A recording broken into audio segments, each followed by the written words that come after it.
Hello, couriers, and welcome to the Fallout fan celebration at the Pioneer Saloon.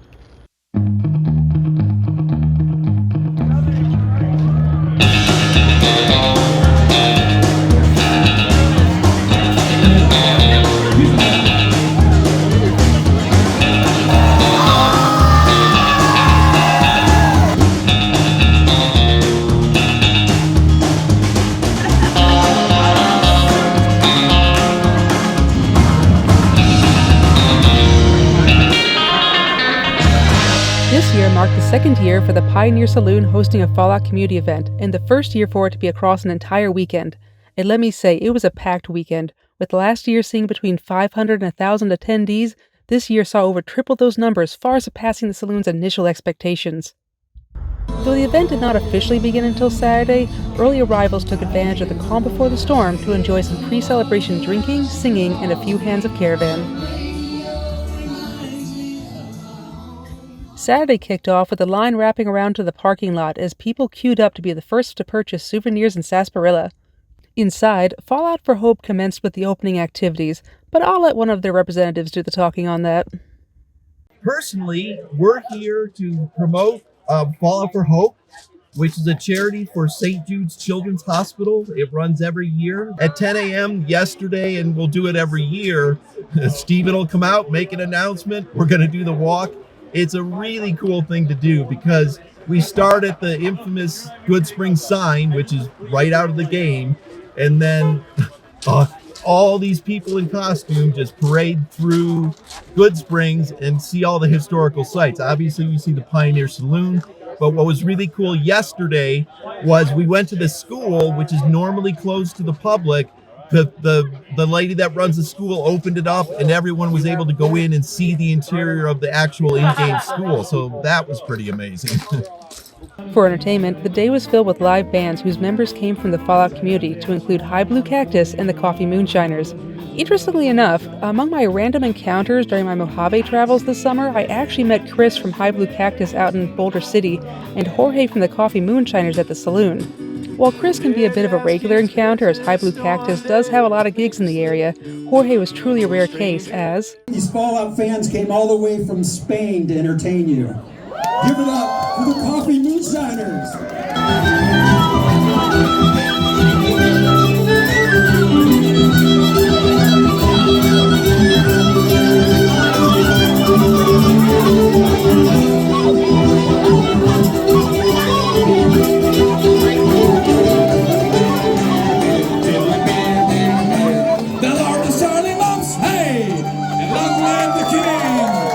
Eventually, evening fell, and with it so did the temperature, leading many inside to wind down the evening with karaoke around the wood stove.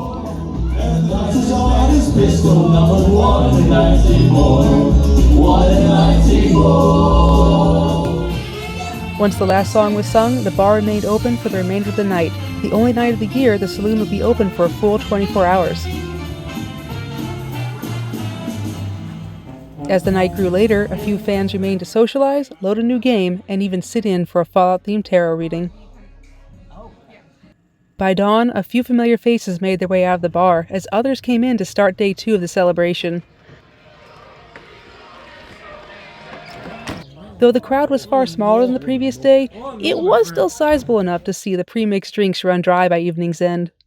Sunday's entertainment featured the B-side band, whose band member Monica is rumored to be the inspiration for the game character Trudy.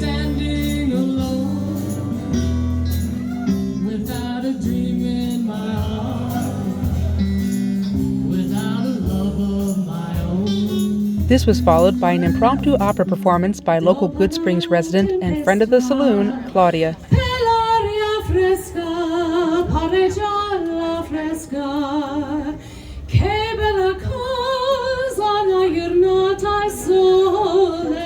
Finally, it was time for the much-anticipated Cosplay Contest.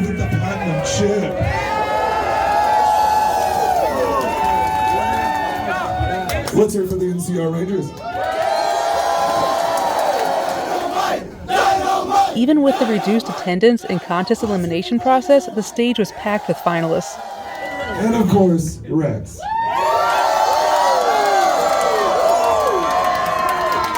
It was all pretty good reactions, but I have to say that Tiny Tabitha was one. Both the groups and overall contest were close calls, with Maud's Muggers from Freeside and Christine from the DLC Dead Money taking home the top prizes. They win! They win? It's going to Maud's Marauders. I told her when I saw her that was the best costume I had seen all year. Because if you know the game, she nailed this thing. And the dedication is unmatched. Perfect. Christine is the winner.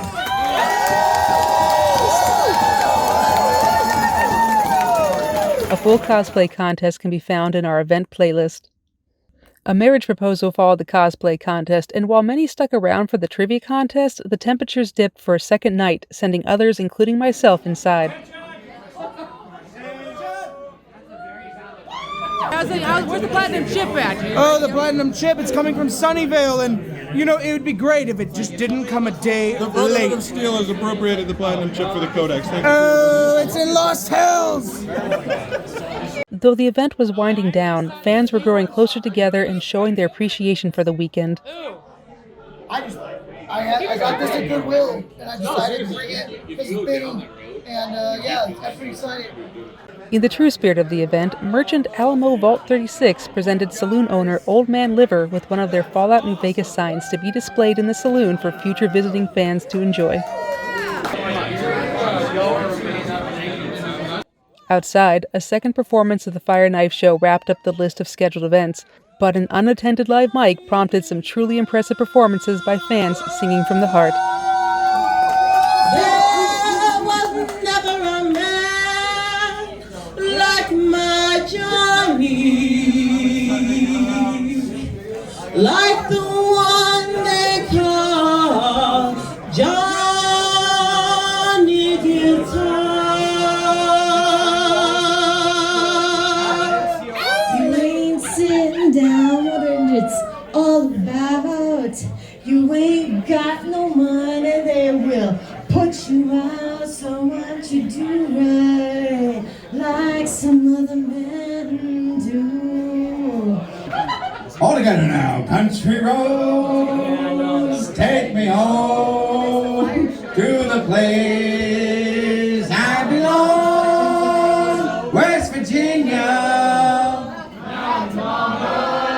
Pretty, take me home, country roads.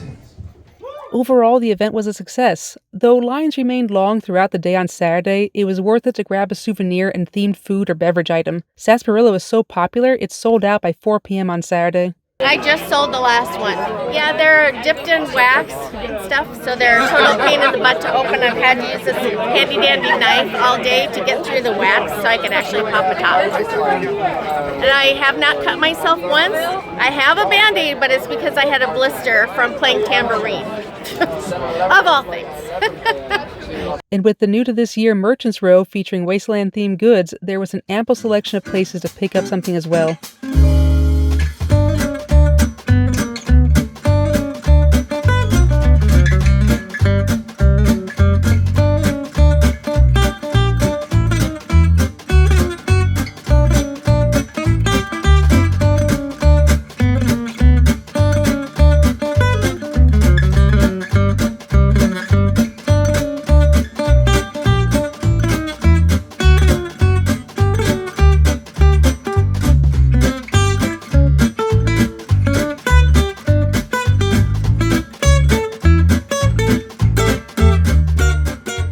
Among returning faces from last year included local resident Gordy, aka Easy Pete, the NCR Army tent with airsoft shooting range in the back, and Fallout YouTuber TK Mantis.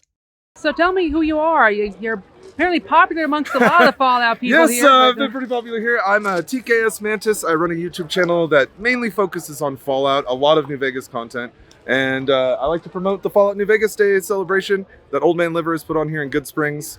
I do YouTube a lot, like I said. I have most social medias. It's always just at TKS Mantis. And that's about covers it for what I do.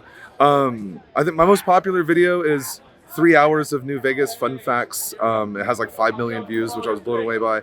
And this is what it's all about, coming out here and supporting Good Springs, because we look at it as like a sacred land because of it being featured in New Vegas. So we're just so happy it's out here, and I'm happy to be involved. While Saturday crowds created a logistical strain, as someone who visited the saloon throughout the year, I can say they did their best to prepare for the numbers they originally expected. This may be the second year for the event, but it's the first year for it to be over 2 days. So there's a lot of trial and error in designing a truly original experience such as this. Nowhere else can you find this fusion of a game location in real life while simultaneously imitating said game world with the town's natural rustic charm and historical preservation. Arguably, there's even some radiation out here. Honestly, Sunday was when the true magic happened. From catching the last performance of karaoke to late-night tarot readings after midnight, followed by the smaller crowds overall and more intimate moments as the event winded down Sunday night, whatever headaches were faced earlier were likely forgotten as fans cheered and celebrated with their glowing rad drinks and themed attire. So much fun. Welcome. Hello. Regardless of one's playstyle or faction preference, for one weekend in November, Fallout New Vegas fans found their tribe out in this sleepy desert town. Of course, if you're unable to make it out to the celebration, be sure to check out my other videos for planning your own Fallout-themed vacation. From real-world locations to places to stay and things to do, you're sure to be able to create your own journey through the Mojave.